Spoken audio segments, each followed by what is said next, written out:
Hello, and welcome to Chapter 2, Planning Business Messages. We're going to finish up Chapter 2 with Section 5, Developing Additional Expert Writing Techniques.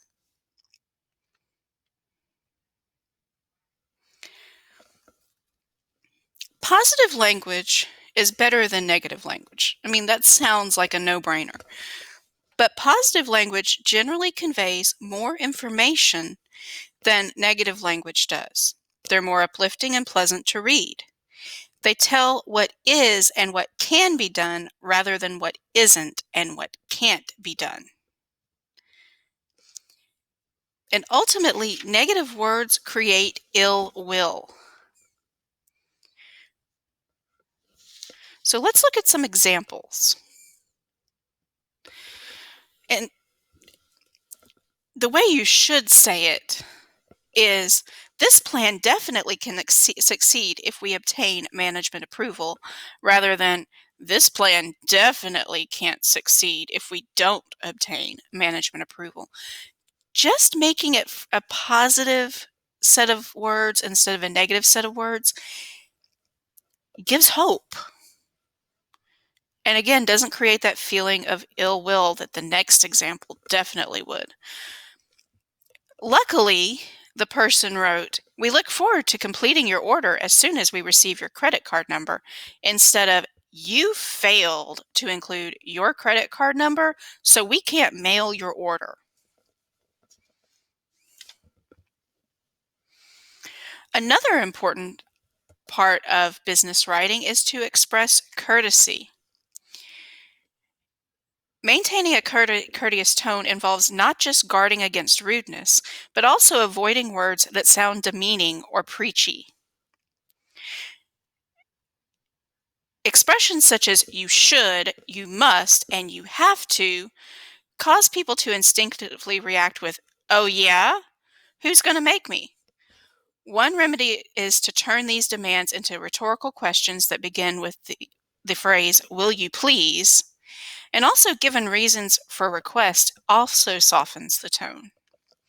Because ultimately, remember that losing your temper or being sarcastic, even if you feel justified in displaying anger, will seldom accomplish your goals as a business communicator. And those goals are to inform, to persuade, and ultimately to create goodwill. So let's look at some examples of what you shouldn't do and what you should. The wrong way is, "Can't you people get anything right? This is the second time I've written." This is another case of you catch more flies with honey than with vinegar. Instead, the person should have written, "Please credit my account for $340. My latest statement shows that the error noted in my letter of May 15th has not yet been corrected." Or, "Stuart, you must complete all performance reviews by Friday." And there's that "you must" thing where he's just going to go, "Oh yeah, and who's going to make me?" Instead, what would have worked much better would be, "Stuart, will you please complete all performance reviews by Friday?" Now, perhaps one of the biggest topics we face today is employing bias-free language. The real key to bias-free communication is awareness and commitment to be purposeful in avoiding gender bias, racial and ethnic bias, age bias, or disability bias. The fix for gender-based language is to choose alternate language for words involving a man or a woman. You can use plural pronouns or nouns, or change it to a gender-free word. So let's look at some examples.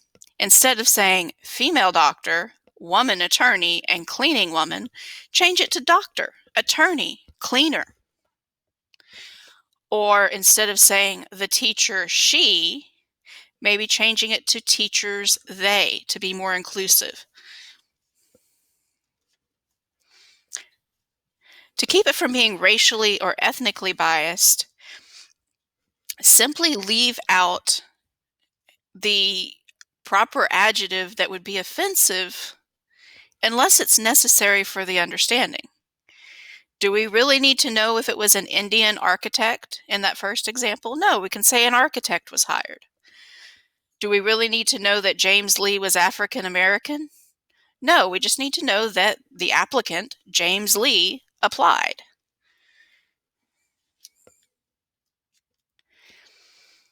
And then there's age-based language. Now, age-based language can go both ways, where you're talking about someone's youth and inexperience in the workplace, but oftentimes it's negatively stigmatizing elderly people.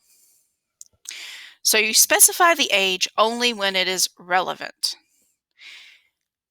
Instead of saying the law applied to old people, say the law applied to people over 65. And instead of saying a little old lady, just simply say a woman. The point is to avoid expressions that are demeaning, subjective, or stereotypical in all of the categories. In the case of disability-based language, do not refer to a person's disability unless it is relevant. And don't use terms that stigmatize persons with disabilities. So instead of saying afflicted with arthritis or crippled by arthritis, just say they have arthritis. And instead of saying confined to a wheelchair, you can say uses a wheelchair.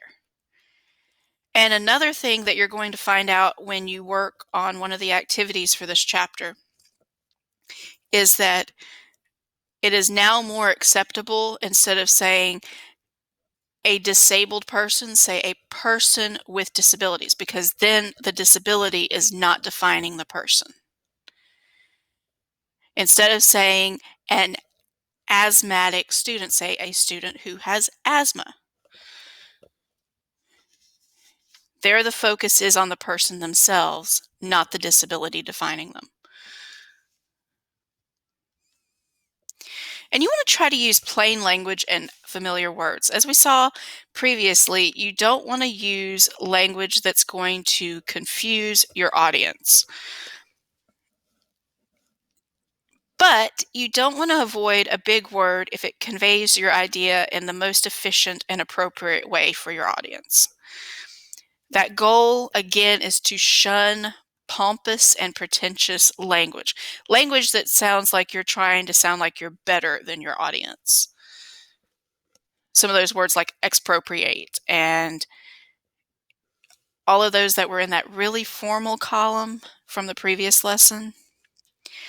And words like commensurate instead of equal, interrogate instead of question, materialize instead of appear, obfuscate instead of confuse, remuneration instead of pay or salary, and terminate instead of end. Don't use a $25 word if a 25-cent word will do and will actually be better for your audience. But you do want to use precise, vigorous verbs, strong verbs, concrete nouns. Instead of saying a change in profits, what type of change in profits? I don't know what type of change in profits happened. Say a 25% hike in profits. Instead of saying to say to promise. I mean, give the word with the correct connotative and denotative meaning so that your audience can understand with those few concise economical words exactly what you're trying to say. And instead of to think about, you can say to analyze. Now you're going to complete the Google Doc for lesson 2.5. If time remains, you can work on your research project. If you do not finish before time is called or the block ends, you will need to complete the Google Doc 2.5 for homework.